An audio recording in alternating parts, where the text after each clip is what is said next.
एक luxury ship पर रात के समय भव्य पार्टी चल रही थी। सैकड़ों लोग तेज म्यूजिक पर डांस कर रहे थे और अचानक एक पतली सी वायर पूरी डेक के पार निकलती है। अगले ही कुछ सेकंड में पूरा डांस फ्लोर खामोश हो जाता है। लोगों को समझ भी नहीं आया कि हुआ क्या, और जब उन्हें सच्चाई पता चली तब तक बहुत देर हो चुकी थी। लेकिन सबसे बड़ा सवाल ये है कि उस रात ये सब किसने किया और क्यों। कहानी की शुरुआत होती है सन 1962 से, जहाँ हमें पैसिफिक ओशन के बीचों बीच एक बहुत ही बड़ा शिप दिखाया जाता है जिसका नाम है एंटोनिया ग्राजा। इस शिप पर टोटल 600 पैसेंजर मौजूद हैं जो न्यूयॉर्क की तरफ जा रहे हैं। इस शिप में पार्टी चल रही होती है जहां एक बहुत ही खूबसूरत सिंगर गाना गा रही होती है और सभी लोग उस सिंगर के गाने को एंजॉय करते हुए मजे से डांस कर रहे होते हैं। शिप पर मौजूद सभी लोग बहुत ज्यादा खुश थे, लेकिन उन्हें पता नहीं था कि कुछ मिनट बाद उनके साथ कुछ ऐसा होने वाला है जिसके बारे में सोचने से भी डर लगता है। तभी हम देखते हैं कि एक आदमी इंजन रूम में जाकर एक लीवर को ऊपर की तरफ उठाता है। लीवर के ऊपर उठते ही एक तेज और नुकीली वायर टाइट होकर सब लोगों के आर पार चली जाती है। देखते ही देखते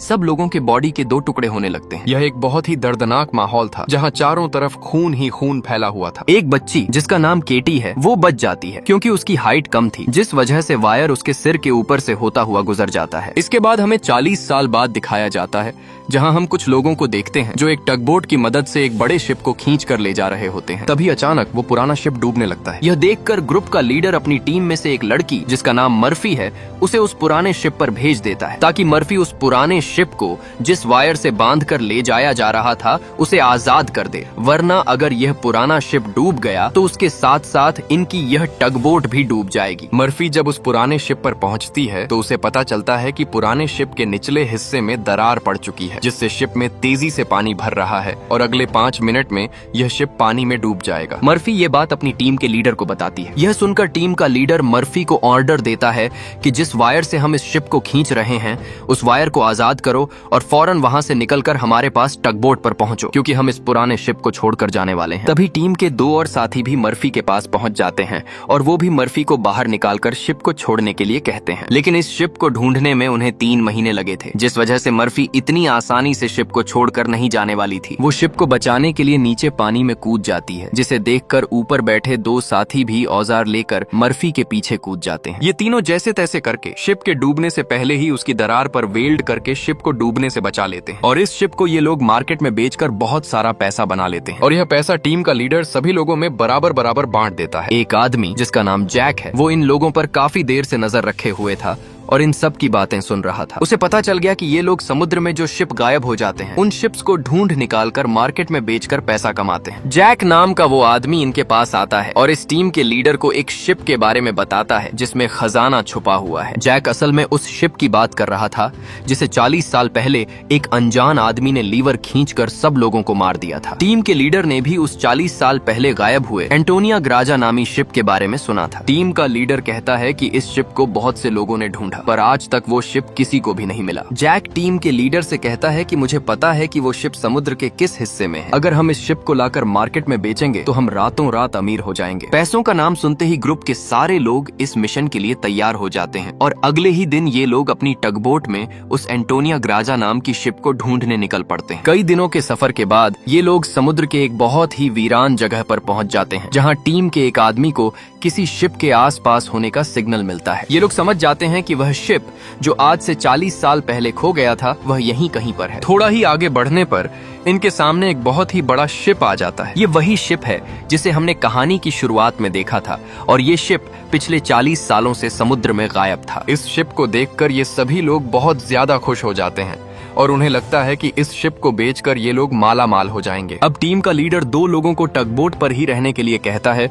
और खुद कुछ साथियों के साथ पुराने शिप की जांच के लिए अंदर चला जाता है। अंदर जाते ही इन लोगों को बहुत ही अजीब सी आवाज आने लगती है जिसे सुनकर ये लोग घबरा जाते हैं। इसके बाद टीम का लीडर अपने साथियों को आगे बढ़ने के लिए कहता है। ये लोग उस आवाज को फॉलो करते हुए एक बड़ी सी घड़ी के पास पहुँचते हैं जहाँ ये लोग देखते हैं कि उस घड़ी का कांटा अभी भी हिल रहा है। कुछ देर बाद अचानक उस घड़ी का कांटा रुक जाता है। यह देखकर उन्हें कुछ अजीब लगता है। अब ये लोग शिप की और जांच करने के लिए आगे बढ़ते हैं। अंदर यह जहाज पूरी तरह से बिखर चुका था, जहां सारी चीजें टूट चुकी थीं और जहाज के लोहे में जंग लग चुका था। ये लोग जब आगे बढ़ रहे होते हैं तब उनका एक साथी नीचे फ्लोर टूटने की वजह से गिरने ही वाला होता है कि तभी मर्फी उसे पकड़ लेती है, और जब मर्फी अपने साथी को ऊपर खींचती है तब उसे नीचे एक लड़की दिखाई देती है। यह वही लड़की है जो आज से 40 साल पहले यानी सन 1962 में शिप में अकेली बची थी, जिसके सिर के ऊपर से वायर गुजरा था। लेकिन हैरान करने वाली बात यह थी कि 40 साल बाद भी उसकी उम्र उतनी ही थी, जिसका मतलब यह है कि यह उस लड़की की आत्मा है। मर्फी उस लड़की को जब दोबारा देखती है तो वह लड़की अचानक कहीं गायब हो जाती है। अब ये लोग जैसे तैसे करके अपने साथी को ऊपर की ओर खींच लेते हैं। यहाँ मर्फी को कुछ समझ नहीं आता कि उसने जो देखा वह सच था या फिर कोई वहम, लेकिन यह सब देखकर मर्फी बहुत ज्यादा डर जाती है। अब यह शिप बहुत ही ज्यादा बड़ा था, इसलिए ये लोग इसे और एक्सप्लोर करने लगते हैं और चलते चलते शिप के मेन केबिन तक पहुंच जाते हैं, जहां जांच करते हुए उन्हें एक डिजिटल घड़ी मिलती है। ये देखकर ये लोग कंफ्यूज हो जाते हैं कि आज से 40 साल पहले इस तरह की डिजिटल घड़ियां नहीं हुआ करती थीं, और इस घड़ी को देखकर ये लोग समझ जाते हैं कि जरूर हमसे पहले भी यहाँ कुछ लोग आ चुके हैं। इसके बाद ये सब वापस अपनी टगबोट पर आते हैं और टीम का लीडर डिसाइड करता है कि अगले दिन हम इस शिप को टगबोट से बांध कर ले जाएंगे। अगली सुबह उन्हें पता चलता है कि शिप में एक बहुत बड़ा होल है, जिसकी वजह से धीरे धीरे शिप पानी में डूब रहा है। टीम का लीडर कहता है कि इस हालत में शिप को टगबोट से बांध कर ले जाना नामुमकिन है, क्योंकि शिप में ढेर सारा पानी जमा हो चुका है। पानी की वजह से शिप का वजन कई गुना बढ़ चुका है, इसलिए इस पुराने शिप को टगबोट से बांध कर ले जाना एक बेवकूफी होगी। अब ये लोग डिसाइड करते हैं कि पहले हम शिप के होल को वेल्ड करके बंद करेंगे और फिर शिप के अंदर मौजूद सारा पानी निकालकर इसे टगबोट से बांध कर ले जाएंगे। कैप्टन की बात सबको ठीक लगती है, जिसके बाद ये सभी अपने अपने काम पर लग जाते हैं। कुछ साथी शिप के होल को रिपेयर करने में लग जाते हैं और कुछ शिप के अंदर मौजूद खजाना ढूंढने में लग जाते हैं। मर्फी खजाने की जांच में आगे बढ़ते हुए एक स्विमिंग पूल के पास पहुंचती है। स्विमिंग पूल को देखकर वह हैरान रह जाती है, क्योंकि स्विमिंग पूल पर ढेर सारे गोलियों के निशान थे। अब वह स्विमिंग पूल से जब ऊपर की तरफ आ रही होती है तभी एक बार फिर से वह लड़की मर्फी के सामने आ जाती है, जिसे देखकर डर के मारे मर्फी वापस नीचे पूल में गिर जाती है। उसका सिर तेजी से स्विमिंग पूल के फ्लोर से टकराता है और खून निकलना शुरू हो जाता है, पर स्विमिंग पूल उसके खून को सोख लेता है। मर्फी एक बार फिर से जब ऊपर देखती है तो वो लड़की वहाँ नहीं थी और अब वहाँ पर जैक खड़ा होता है। जैक मर्फी को स्विमिंग पूल से बाहर निकालने में मदद करता है। बाहर निकालते ही मर्फी जैक से कहती है कि मैंने अभी अभी यहाँ पर एक लड़की देखी है, लेकिन पता नहीं वह अचानक कहाँ गायब हो गई। जैक मर्फी से कहता है कि ये तुम्हारा वहम होगा, यहाँ पर कुछ भी ऐसा नहीं है। इसके बाद ये दोनों आगे बढ़ते हैं और इन दोनों के जाने के बाद स्विमिंग पूल पूरी तरह से खून से भर जाता है। दूसरी तरफ टीम के लीडर को उस पुराने शिप के कैप्टन का केबिन मिल जाता है। टीम का लीडर जब केबिन के अंदर जाता है तो केबिन काफी बुरी हालत में था। रिसर्च करने पर टीम के लीडर को वहाँ पर कुछ भी खास नहीं मिला। जब टीम के लीडर की नजर सामने टेबल पर पड़ती है तो वह देखता है कि टेबल पर एक शराब की बोतल और ग्लास में किसी ने पैक बनाकर रखा है। ये सब देखकर ऐसा लग रहा था जैसे अभी अभी कोई शराब पीकर गया हो। टीम का लीडर जैसे ही इस ग्लास को उठाकर पीने वाला होता है तब उसकी नजर सामने लगे शीशे पर पड़ती है और शीशे में टीम के लीडर को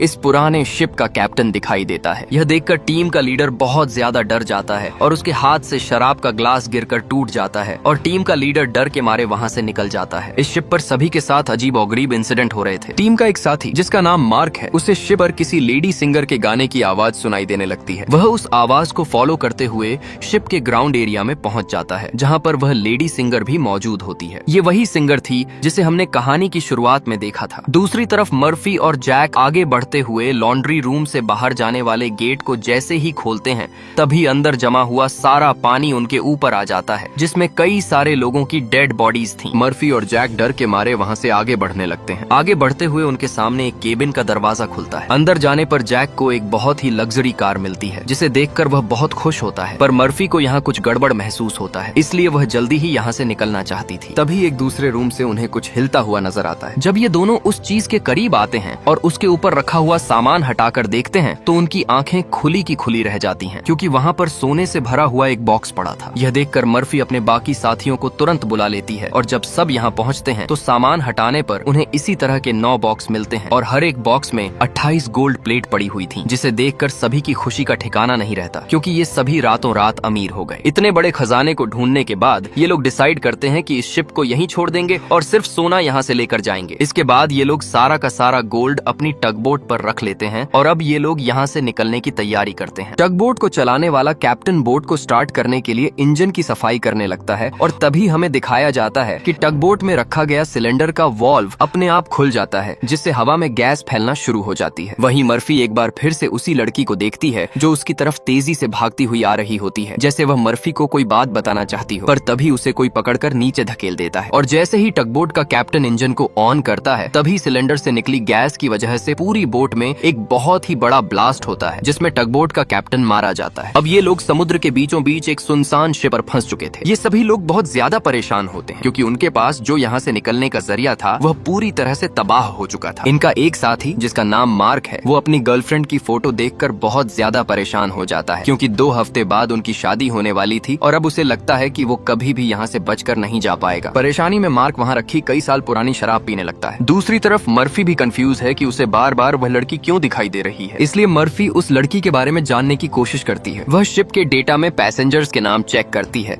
जिससे उसे पता चल जाता है कि जो लड़की उसे दिखाई दे रही है उसका नाम केटी है। रिसर्च करते हुए वो केटी के रूम तक पहुंच जाती है, जहां अलमारी का दरवाजा खोलते हुए उसे केटी का ढांचा मिल जाता है, जिसे देखकर मर्फी बहुत ज्यादा डर जाती है। फिर जैसे तैसे करके मर्फी खुद को संभालती है और उस ढांचे के गले में लटके लॉकेट को उतार कर देखती है, जिसमें उस छोटी लड़की के पेरेंट्स की फोटो थी जो उसके पीछे ही खड़ी थी। उसे देखकर मर्फी को एक जोरदार झटका लगता है। केटी कहती है, वह लॉकेट बंद मत करना क्योंकि बहुत सालों बाद मैं अपने मम्मी डैडी को देख रही हूँ। मर्फी को अब भी यकीन नहीं हो रहा था कि वो एक मरी हुई लड़की से बात कर रही है, पर जब वह लॉकेट को केटी के हाथ में देने लगती है तो लॉकेट केटी के हाथ से आर पार चला जाता है और अब जाकर मर्फी को यकीन हुआ कि यह लड़की कोई इंसान नहीं बल्कि एक आत्मा है। केटी मर्फी को बताती है कि इस शिप पर और भी कई सारे लोगों की आत्माएं हैं और तब तक ये सोल्स यहाँ से आजाद नहीं हो सकती जब तक उस आदमी को न मारा जाए जो लोगों की आत्माओं को यहाँ पर कैद करता है। मर्फी केटी से पूछती है, कौन है वो आदमी जिसने तुम्हें और बाकी लोगों की आत्माओं को यहाँ कैद कर रखा है? केटी जैसे ही मर्फी को उस आदमी के बारे में बताने वाली होती है, तभी अचानक छत पर कुछ अजीब सी कीड़े निकलने लगते हैं, जिसे देखकर केटी बहुत ज्यादा डर जाती है और वह मर्फी से कहती है, जल्द से जल्द इस शिप से तुम लोग निकल जाओ वरना तुम लोग मारे जाओगे। इसके बाद केटी गायब हो जाती है। दूसरी तरफ मार्क ने पूरी शराब पी ली और उसे चक्कर आने लगे। उसके आसपास पड़ी सभी टेबल और कुर्सियां हिलने लगती हैं। देखते ही देखते सब कुछ रिपेयर होकर नया हो गया और आज से 40 साल पहले जो लोग इस शिप में मारे गए थे वह दोबारा मार्क के सामने जिंदा खड़े हो गए। मार्क बीच में खड़ा था, जिसके चारों तरफ लोग उसके लिए तालियां बजाने लगे। शुरू में तो मार्क को भी कुछ अजीब लगता है, लेकिन फिर वह सोचता है कि यह सब शराब का कमाल है। अगले ही पल वह लेडी सिंगर मार्क के करीब आ गई और वह मार्क के साथ इंटीमेट होने लगी। लेडी सिंगर पूरी तरह से मार्क को अपने वश में करके अपने पीछे लगा देती है। मार्क भी बिना कुछ सोचे समझे उसके पीछे जाने लगा। बेवकूफ मार्क को पता ही नहीं चलता कि यह सिंगर उसे एक ट्रैप में फंसा रही है। वह लेडी सिंगर फ्लोर के किनारे पर खड़ी होकर मार्क को बुलाने लगी है। मार्क इस सिंगर को हासिल करने के चक्कर में फ्लोर से नीचे गिरकर मारा जाता है। वहीं हमें टीम का लीडर दिखाया जाता है जो इस पुराने शिप के कैप्टन के रूम में बैठा होता है। तभी वह देखता है कि शराब की बोतल अपने आप ही सरकने लगी। कुछ देर बाद उसके सामने इसी शिप के कैप्टन की आत्मा आ जाती है। यह देखकर टीम का लीडर काफी ज्यादा घबरा जाता है। तब शिप का कैप्टन उसे ग्लास में शराब डालकर पीने के लिए देता है। साथ ही वह उसे एक फोटो दिखाता है जिसमें एक शिप होता है जिसका नाम लोरली है। कैप्टन बताता है कि आज से कई साल पहले हमारे पास एक आदमी आया था जिसने हमें लोरली शिप के बारे में बताया। उसने कहा कि लोरली शिप में बहुत ही बड़ा खजाना छुपा हुआ है। जब हमने लोरली शिप को रेस्क्यू किया तब हमें सच में वो सारा खजाना मिला। कैप्टन टीम के लीडर को एक दूसरी फोटो दिखाते हुए कहता है, ये वो आदमी है जिसने हमें लोरली शिप के बारे में बताया था। टीम का लीडर उस आदमी की फोटो देखकर उसके गले में सांसें अटक जाती हैं क्योंकि वह आदमी कोई और नहीं बल्कि जैक था और ये फोटो 40 साल पुरानी थी। 40 साल गुजरने के बाद भी उसकी उम्र में कोई बदलाव नहीं हुआ था। वह फोटो में बिल्कुल वैसा ही दिख रहा था जैसे 40 साल पहले दिखता था। अब टीम का लीडर समझ जाता है कि जैक कोई इंसान नहीं बल्कि एक भूत है। ये सब समझते ही टीम का लीडर जल्द से जल्द अपनी टीम को इस शिप से निकालना चाहता था। वह जल्दी से अपने साथियों को ढूंढने लगता है, पर तभी उसके सामने उसका वही साथी आ जाता है जो टगबोट में गैस खुलने की वजह से ब्लास्ट में मारा गया था। दरअसल ये उस आदमी की आत्मा थी जो टीम के लीडर को मारने के लिए आगे बढ़ती है। लीडर उससे खुद को बचाने के लिए भागता है, लेकिन तभी उसके सामने मर्फी आ जाती है। अब ब्लास्ट में मारे जाने वाले आदमी की आत्मा तो गायब हो जाती है, पर टीम के लीडर को मर्फी का चेहरा उसी ब्लास्ट में मारे जाने वाले साथी की तरह दिख रहा होता है जो कुछ देर पहले भूत बनकर उसके पीछे आ रहा था। इसीलिए टीम का लीडर मर्फी को भूत समझकर उस पर हमला कर देता है। मर्फी खुद को बचाने के लिए उसके पैर को घायल कर देती है, लेकिन इससे टीम के लीडर का कुछ नहीं होता। वह दोबारा से मर्फी पर हमला करने के लिए खड़ा होता है। इससे पहले कि वह मर्फी को मार पाता तभी पीछे से जैक आकर लीडर को लोहे की रॉड से सिर पर मारकर बेहोश कर देता है। जैक वही आदमी है जो इन सबको यहाँ लेकर आया था। पूरी टीम में सिर्फ टीम के लीडर को ही पता चला था कि जैक कोई इंसान नहीं बल्कि एक डेमन है, और जैक भी समझ गया था कि टीम के लीडर को उसकी सारी सच्चाई मालूम हो गई है। इसलिए वह टीम के लीडर को अपने रास्ते से हटाने के लिए सबको उसके खिलाफ भड़काता है। वो कहता है अगर ये दोबारा होश में आ गया तो यह हम में से किसी को नुकसान पहुंचाएगा। सबको जैक की बात ठीक लगती है, इसलिए ये लोग अपने लीडर को एक टैंक में फेंक देते हैं। अब यहाँ से निकलने का कोई और रास्ता न मिलने पर ये लोग प्लान के मुताबिक शिप को रिपेयर करने के काम में लग जाते हैं। जल्द ही शिप में जिस सुरंग से पानी अंदर आ रहा था उस सुरंग को ये लोग वेल्ड कर देते हैं और पंप के जरिए जहाज के अंदर जमा हुआ पानी बाहर निकालने लगे हैं। मर्फी देखती है कि उनका एक साथी जिसका नाम मार्क है वो कहीं भी नहीं दिखाई दे रहा, इसलिए मर्फी उसे ढूंढने निकल पड़ती है। तभी उसके सामने उस लड़की की आत्मा एक बार फिर से आ जाती है जो उसे दिखाती है तुम जिस आदमी को ढूंढ रही हो वह मर चुका है। यह मार्क था जो लेडी सिंगर को पाने के चक्कर में मारा गया था। और अब यह लड़की मर्फी के कंधे पर हाथ रखकर उसे 1962 की उस रात में ले जाती है जहां ये सारा इंसिडेंट हुआ था, जब सबके सब शिप में मारे गए थे। उस रात शिप पर मौजूद सभी लोगों को बहुत ही बेरहमी से मारा गया था और यह सब एक ग्रुप कर रहा था जिसका मकसद था शिप पर मौजूद सारा गोल्ड चुराना। इन लोगों ने कुछ लोगों को खाने में जहर मिलाकर मार डाला, कुछ लोगों को वायर से काटकर उनके 2 टुकड़े कर दिए और कुछ को गोलियों से छलनी कर दिया गया। इनके कहर से केटी भी नहीं बच पाई, उन्होंने केटी को उसके रूम में ले जाकर फांसी पर लटका दिया। इन सब के पीछे थी वही लेडी सिंगर जिसने गोल्ड लूटने के लिए यह पूरा प्लान बनाया था और अपने लोगों की मदद से उसने शिप पर मौजूद सभी लोगों को मार डाला। अब सारा गोल्ड उनके कब्जे में था। शिप का ऑफिसर भी लेडी सिंगर से मिला हुआ था। लेडी सिंगर के एक इशारे पर वह अपने ही साथियों को मार देता है, लेकिन जैसे ही वह मुड़ता है लेडी सिंगर उसे भी गोली मार देती है। लेडी सिंगर को लगता है कि सारा गोल्ड अब उसी का हो चुका है क्योंकि शिप पर मौजूद सभी लोग मारे जा चुके थे। लेकिन यही एंट्री होती है एक ऐसे आदमी की जो इस पूरे गेम का मास्टरमाइंड था और वह लोहे की चेन से लेडी सिंगर को लटकाकर मार देता है। मर्फी केटी की मदद से ये सब देख रही होती है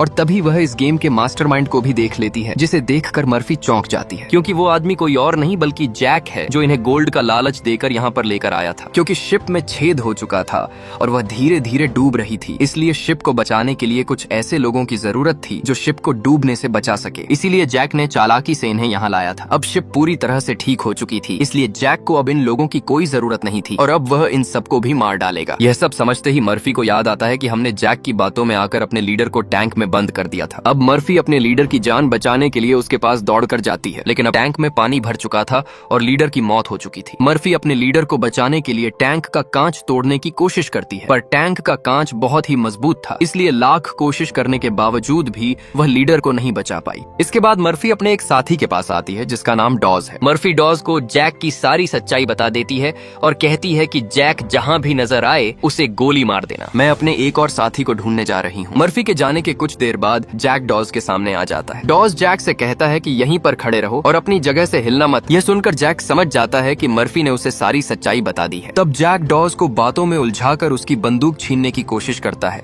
लेकिन डॉज जैक की होशियारी समझ जाता है और वो फौरन जैक पर गोली चला देता है, जिससे जैक दूर जाकर गिर जाता है। डॉज जैक के पास आता है और देखता है कि वह मर चुका है और वहाँ से चला जाता है, लेकिन हम देखते हैं कि जैक अभी भी मरा नहीं है। दूसरी तरफ मर्फी अपने जिस साथी को ढूंढने गई थी उसे पता चल जाता है कि वह पानी में मारा जा चुका है। अब डॉज के अलावा मर्फी के सारे साथी मारे जा चुके थे, इसलिए मर्फी डिसाइड करती है कि वो इस पूरे शिप को तबाह कर देगी। जिसके बाद मर्फी शिप के हर एक कोने में बम फिट करने लग जाती है और तभी उसके पास डॉज आता है। डॉज मर्फी को बताता है कि मैंने जैक को मार दिया। यह सुनकर मर्फी कहती है कि जैक नहीं मरने वाला, क्योंकि जैक कोई इंसान नहीं बल्कि एक डेमन है, इसलिए हमें यह पूरी शिप ब्लास्ट करनी होगी ताकि जैक हमारी तरह और किसी इंसान को यहाँ लाकर न फंसा सके। और जैक ने जितने भी सोल्स को इस शिप में कैद कर रखा है वो सभी आजाद हो जाएंगे। डॉज गुस्से में मर्फी को समझाता है कि हमें शिप को ब्लास्ट नहीं करना चाहिए, क्योंकि इस तरह शिप में रखा सारा गोल्ड बर्बाद हो जाएगा और हमें बिना गोल्ड हासिल किए खाली हाथ घर लौटना होगा। मर्फी कहती है कि यह गोल्ड दरअसल जैक का एक जाल है जिसे हम यहाँ से कभी भी नहीं ले जा पाएंगे, इसलिए मुझे हर हाल में ये शिप ब्लास्ट करनी होगी। अब जैक समझ जाता है कि मर्फी किसी भी हाल में नहीं मानने वाली, इसलिए जैक अपने असली रूप में आ जाता है, जिससे हम समझ जाते हैं कि जैक ने डॉज को भी मार दिया था। जैक उसे बताता है कि तुम्हारा और मेरा काम एक ही है। जिस तरह से तुम समुद्र में फंसी हुई शिप्स को इकट्ठा करती हो उसी तरह से मैं सोल्स को इकट्ठा करता हूँ। पहले मैं भी इंसान था, लेकिन मैंने बहुत पाप किए जिसके बदले में मुझे यह काम दिया गया और अब मैं सोल कलेक्टर हूँ। जैक मर्फी को एक मौका देता है। वो कहता है कि जाओ, मैं तुम्हें नहीं मारूंगा, लेकिन बदले में तुम्हें इस शिप को ब्लास्ट नहीं करना होगा। लेकिन मर्फी उसकी बात नहीं मानती, जिसके बाद जैक लोहे की रॉड से उस पर हमला कर देता है और मर्फी नीचे गिर जाती है। अब जैसे ही जैक मर्फी को मारने के लिए आगे बढ़ता है तब मर्फी एक तीर चलाकर उस बम वाले रिमोट पर निशाना लगाती है और खुद फौरन पानी में कूद जाती है, जिसके बाद शिप में एक बहुत बड़ा ब्लास्ट होता है। ब्लास्ट की वजह से शिप पानी में डूबने लगती है और मर्फी पानी पानी के अंदर शिप के नीचे फंस चुकी होती है। अब उसे बाहर निकलने का कोई रास्ता नहीं दिखता और उसकी सांसें फूलने लगती हैं। पर तभी वहाँ पर केटी की आत्मा आती है जो मर्फी का हाथ पकड़कर ऊपर का रास्ता दिखाती है। तब मर्फी देखती है कि जैक ने जितने भी सोल्स को कैद कर रखा था वो सभी आजाद हो गए हैं। मर्फी बड़ी मुश्किल से ऊपर सतह पर आ जाती है और वो देखती है कि शिप में जितने भी सोल्स थे वो सब अपनी असली दुनिया में जाने लगे हैं। दरअसल यहाँ जितने भी सोल्स थे वो सभी जैक के गुलाम थे। सिर्फ केटी की सोल उसकी गुलाम नहीं बन पाई क्योंकि केटी की सोल पवित्र थी, जिस वजह से जैक उस पर कंट्रोल नहीं कर पा रहा था। इसीलिए केटी की सोल बार बार मर्फी की मदद कर रही थी। मर्फी एक बॉक्स के सहारे समुद्र में तैरती रहती है और तभी वह एक शिप तक पहुंच जाती है जो उसे रेस्क्यू कर लेता है। जब उसे पोर्ट पर लाया जाता है तो वो एम्बुलेंस से देखती है कि जैक अभी भी जिंदा है और शिप का जितना भी गोल्ड था वो उस गोल्ड को एक दूसरे शिप में ट्रांसफर कर रहा है ताकि उस गोल्ड के लालच में वो और भी लोगों को मार सके और उनकी आत्माओं को कैद कर सके। इसी के साथ यह कहानी समाप्त होती है। अगर आपको यह वीडियो अच्छी लगी हो तो वीडियो को लाइक करके चैनल को भी सब्सक्राइब जरूर कीजिएगा।